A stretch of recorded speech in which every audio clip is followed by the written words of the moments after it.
राहुल गांधी जो युवराज हैं और तीसरी बार भी कांग्रेस को राहुल गांधी के नेतृत्व में भारत की जनता ने नकार दी, 99 पे आके अटका दिया। और ये दुनिया में जाकर के जो भारत आज मेक इन इंडिया के रूप में, जो भारत इनके कार्यकाल में डिफेंस इंपोर्ट होता था वो एक्सपोर्ट कर रहा है, वो भारत जो देश में 19 लाख करोड़ का इंपोर्ट था वो आज 80 लाख करोड़ पे पहुंच गया। वो भारत की तारीफ करने के बजाय बाहर में जाकर के, इंडिया के बाहर, भारत के बाहर जाकर भारत को गाली देना, ये तो लगता है चाइना की तारीफ करना, दुश्मन देश की तारीफ करना, ये लगता है चाइना के पैसे पर पलते हैं और चाइना की ही बात ब्रांडिंग करने के लिए ये बाहर में जाके चाइना का ब्रांडिंग कर रहे हैं।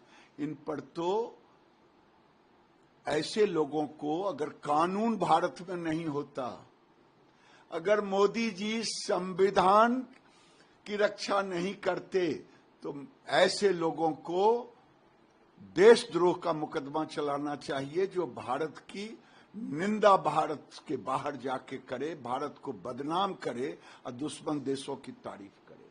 सिर्फ यही नहीं कहा है कि आरएसएस मात्र कहते हैं एक ही विचारधारा है कि, जबकि हम मल्टीपल विचारधाराओं पे वो करते हैं।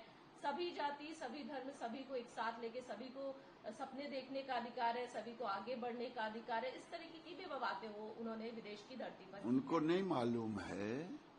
आरएसएस जब इनकी दादी 71 का पाकिस्तान से लड़ाई था, उस समय आरएसएस की भूमिका दादी से जाकर के, अब ऊपर जाके पूछने का कोई टेक्नोलॉजी हो तो जाके पूछें या इतिहास के पन्नों में देखें। आरएसएस को जानने के लिए राहुल गांधी को कई जन्म लेना पड़ेगा। देशद्रोही कोई आरएसएस को नहीं जान सकता। जो बाहर में जाकर के देश की निंदा करे वो आरएसएस को नहीं जान सकता। राहुल गांधी लगता है भारत को बदनाम करने के लिए ही विदेश जाते हैं। मतलब वो कह रहे कि इंडिया, आरएसएस ये मानता है कि इंडिया की एक ही सोच है, एक ही विचार है, जबकि हम मल्टीपल सोच पर बिलीव करते हैं।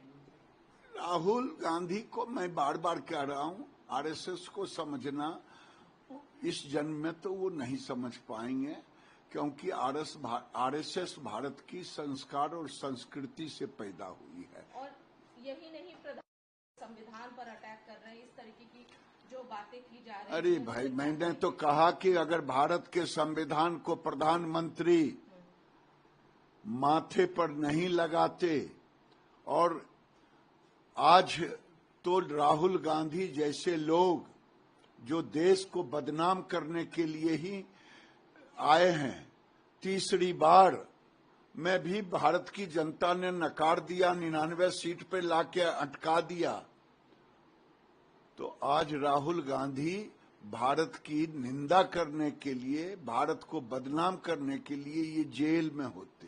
एक अंतिम सवाल, बार बार की बातें क्यों करते, क्या लगता है आपको? क्या लगता है? तो राहुल गांधी को लगता है भारत से प्रेम नहीं है, यही हो सकता है।